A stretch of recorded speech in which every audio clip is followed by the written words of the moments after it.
Hello friends, आज इस video में हम जानेंगे कि वो कौन से तरीके हैं जिनसे हम अपनी स्माइल को और भी अच्छा बना सकते हैं।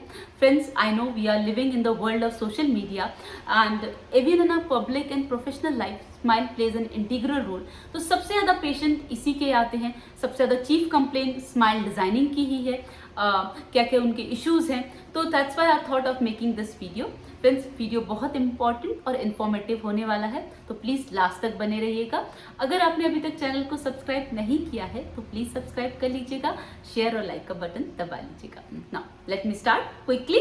ओके, सबसे पहले फ्रेंड्स, स्माइल में जो सबसे ज़्यादा इशू होता है वो ब्यूटी का नहीं होता, ऑक्लूजन का होता है। कि अगर आपको ऐसा लगता है कि सिर्फ एस्थेटिक मैटर्स करता है, नहीं। सबसे पहले हमें ऑक्लूजन देखना होता है कि जो हमारे टीथ हैं वो आपस में बराबर बैठने चाहिए। दैट मीन्स ऑक्लूजन जो है वो बराबर होना चाहिए, बैलेंस होना चाहिए। उसी की वजह से जो आपका टीएमजे जॉइंट है वो बैलेंस रहेगा।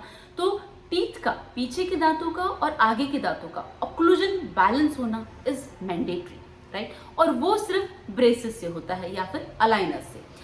तो ब्रेसेस में हमारे पास क्या क्या ऑप्शंस अवेलेबल होते हैं। सबसे पहले हमारे पास कन्वेंशनल मेटालिक ब्रेसेस, उसमें इशू क्या आता है, एस्थेटिक कॉम्प्रोमाइज हो जाता है। तो उसका एडवांसमेंट क्या हुआ, सिरामिक ब्रेसेस का।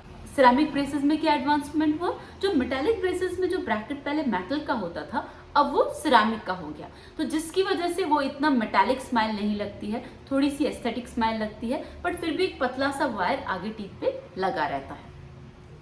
अब इन दोनों के जो ब्रेसेस है उसके मेजर इशू क्या है।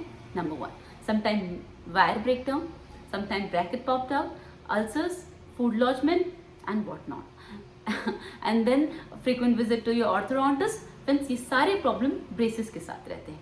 तो अब इनका एडवांसमेंट क्या हुआ, इनका एडवांसमेंट अलाइनर्स। अलाइनर्स क्या होते हैं, they are like invisible braces, जिसमें जो मेन इशू था एस्थेटिक का वो अलाइनर्स ने पूरा खत्म कर दिया। वो क्या से, अलाइनर्स में एक थिन ट्रांसपेरेंट शीट होती है जो आपको टीथ पे वेयर करनी होती है, तो उससे किसी को नहीं पता चलता कि आपने मुंह में कुछ भी वेयर किया हुआ है। That's why it's called invisible braces, right. तो एस्थेटिक का प्रॉब्लम सॉल्व हो गया। अब जो बाकी क्या प्रॉब्लम थे, wire breakdown, bracket popped out, ulcers, food lodgement, वो सारे के सारे इश्यूज अलाइनर्स ने खत्म कर दिए। क्यों, क्योंकि वायर उसमें है ही नहीं, कुछ उसमें मेटालिक है ही नहीं, तो ना तो कुछ ब्रेक होगा और ना ही फूड लॉजमेंट होगा, तो सारे इश्यूज, अल्सर, सब कुछ खत्म हो गया। तो साइकोलॉजिकली बहुत हेल्पफुल हो गया। जितने भी ट्रॉमास एसोसिएटेड थे वो सब खत्म, राइट।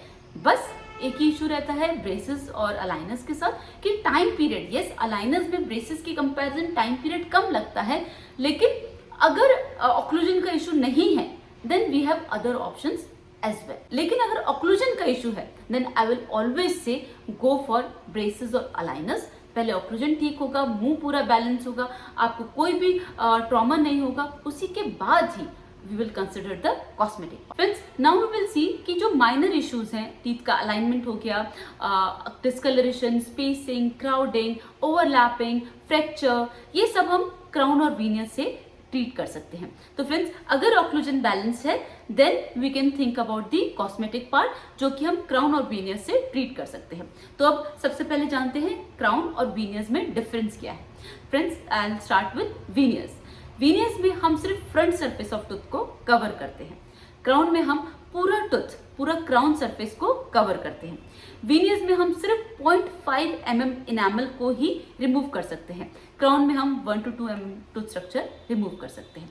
तो अब जो वीनियस हैं वो माइल्ड करेक्शंस को ट्रीट करते हैं, जैसे कि टीथ में spacing, crowding, mild crowding, mild overlapping, teeth discolouration, जो वाइट पैचेस होते हैं फ्लोरोसिस के, वाइट ब्राउन पैचेस, वो सारे हम वीनियस से करेक्ट कर सकते हैं।